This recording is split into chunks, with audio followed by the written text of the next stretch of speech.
구약 성경 713쪽입니다. 에스라 3장을 교독하겠습니다. 이스라엘 자손이 각자의 성읍에 살았더니 일곱째 달에 이르러 일제히 예루살렘에 모인지라. 요사닥의 아들 예수아와 그의 형제 제사장들과 스알디엘의 아들 스룹바벨과 그의 형제들이 다 일어나 이스라엘 하나님의 제단을 만들고 하나님의 사람 모세의 율법에 기록한 대로 번제를 그 위에서 드리려 할세. 우리가 모든 나라 백성을 두려워하여 제단을 그 터에 세우고 그 위에서 아침 저녁으로 여호와께 번제를 드리며 기록된 규례대로 초막절을 지켜 번제를 매일 정수대로 날마다 드리고 그 후에는 항상 드리는 번제와 초하루와 여호와의 모든 거룩한 절기의 번제와 사람이 여호와께 기쁘게 드리는 예물을 드리되 일곱째 달 초하루부터 비로소 여호와께 번제를 드렸으나 그때 여호와의 성전 지대는 미처 놓지 못한지라. 이에 석수와 목수에게 돈을 주고 또 시돈 사람과 두로 사람에게 먹을 것과 마실 것과 기름을 주고 바사왕 고레스의 명령대로 백향목을 레바논에서 욥바 해변까지 운송하게 하였더라. 예루살렘에 있는 하나님의 성전에 이른 지 2년 둘째 달에 스알디엘의 아들 스룹바벨과 요사닥의 아들 예수아와 다른 형제 제사장들과 레위 사람들과 무릇 사로잡혔다가 예루살렘에 돌아온 자들이 공사를 시작하고 20세 이상의 레위 사람들을 세워 여호와의 성전 공사를 감독하게 하매 이에 에스아와 그의 아들들과 그의 형제들과 감미엘과 그의 아들들과 유다 자손과 헤나닷 자손과 그의 형제 레위 사람들이 일제히 일어나 하나님의 성전 일꾼들을 감독하니라.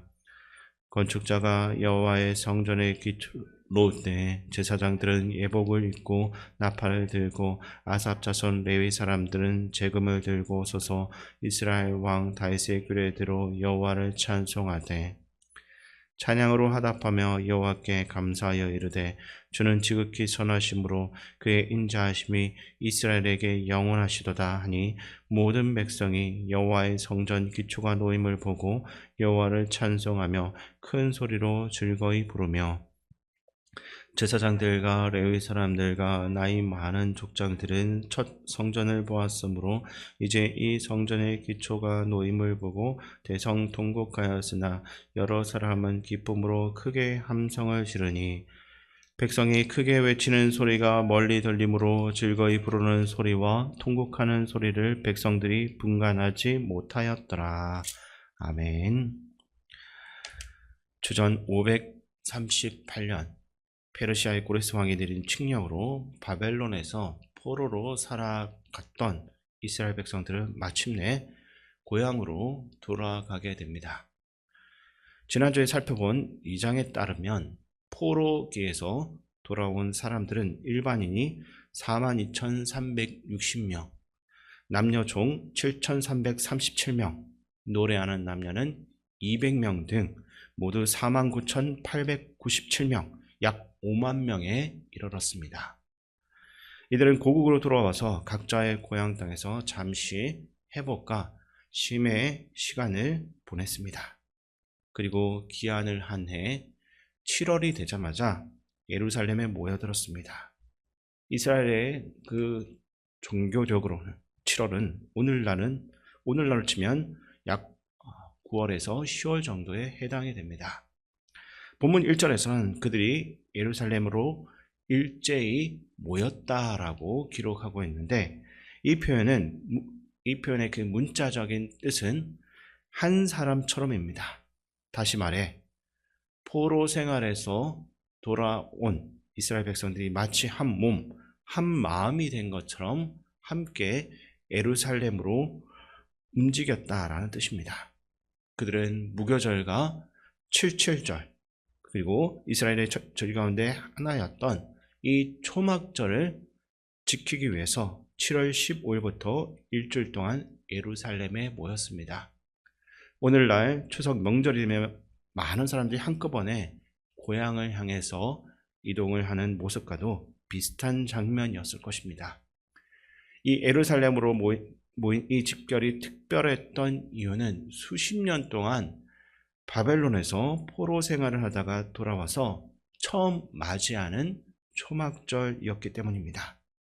마치 전쟁 등으로 헤어져야만 했던 이상 가족이 수십 년 만에 다시 만나 서로의 얼굴을 확인하고 손을 붙잡은 채 같은 식탁에 앉아서 처음 맞는 명절과도 같은 의미였을 것입니다. 말로 다 할 수가 없는 그리움과 눈물, 그리고 다시 함께 되었다라는 그 감격이 뒤섞여 있는 순간이었습니다. 바로 그와 같은 깊은 감동과 벅찬 마음으로서 백성들은 예루살렘에 모여 함께 하나님 앞에 서고 있습니다. 2절은 이렇게 증거하고 있는데 그 말씀을 제가 읽어드리겠습니다. 요사닥의 아들 예수아와 그의 형제 제사장들과 스알디엘의 아들 스룹바벨과 그의 형제들이 다 일어나 이스라엘 하나님의 제단을 만들고 하나님의 사람 모세의 율법에 기록한 대로 번제를 그 위에서 드리려 할세. 아멘. 모인 사람들 중에 예수아 그리고 그 형제 제사장들과 스룹바벨 또 그의 형제들이 초막절을 지키는 데 있어서 아주 주도적인 역할을 하고 있습니다. 그들이 가장 먼저 한 일은 하나님의 제단을 만들고 모세의 율법에 기록된 대로 제물을 드리는 겁니다. 즉 모인 그들이 가장 원하고 있었던 것은 예배를 다시 한 번 더 복원하여서 하나님과의 관계를 회복하는 일입니다. 특별히 바벨론에서 고향으로 돌아온 것은 상상하지도 못했는데 그 일을 이루어 주신 하나님을 향한 감사였습니다. 우리 중에는 지금 삶이 완전히 망가진 것만 같고 모든 관계가 어그러진 것만 같아서 혼란스러운 경험을 하는 분들도 있을 것입니다. 그런 삶 가운데서 온전한 삶과 관계로서 회복하는 첫 번째 출발은 하나님께 드리는 이 예배를 그 어려운 가운데서 다시 한 번 더 회복하는 겁니다. 그럴 때 하나님은 우리를 온전히 회복시켜 주실 것입니다. 이어서 8절이 이렇게도 증거하고 있는데 그 말씀을 제가 읽어드리겠습니다.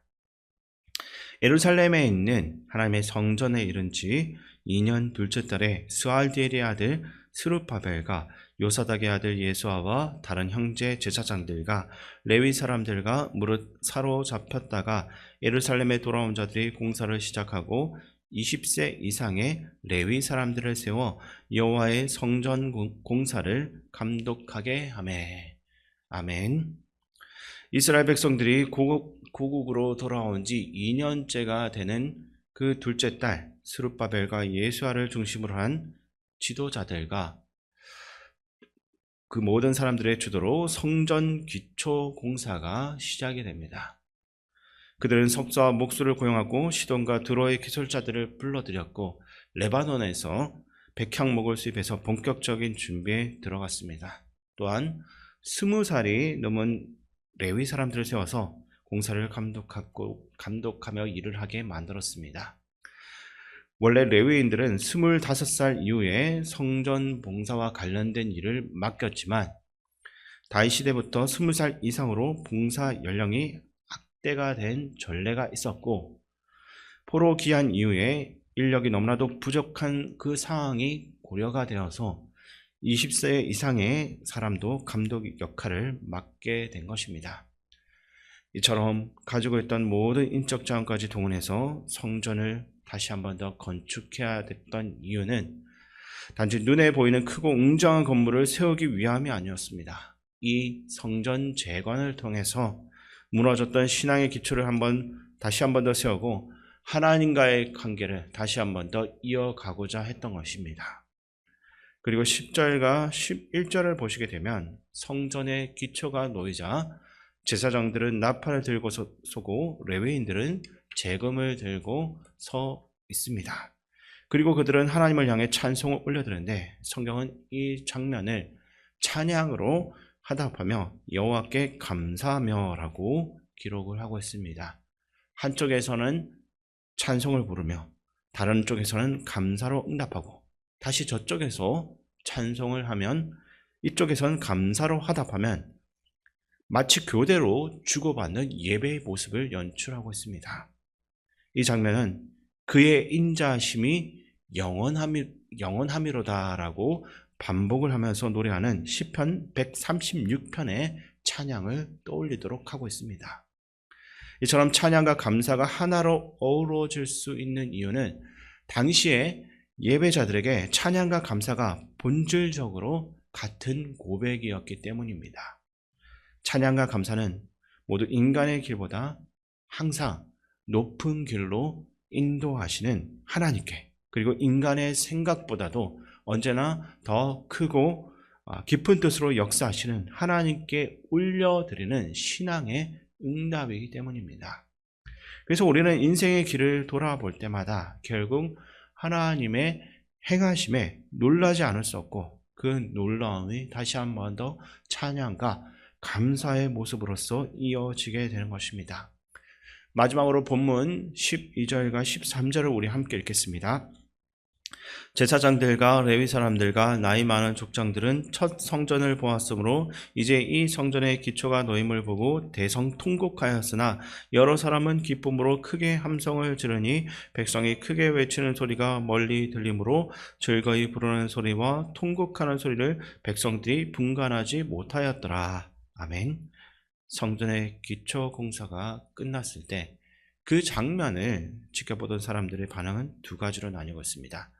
한쪽에는 너무 기뻐가지고 큰 소리를 한호했고, 다른 한쪽에서는 이 성전이 지어지는 그 모습을 보면서 목 놓아서 통곡하며 울고 있는 것입니다.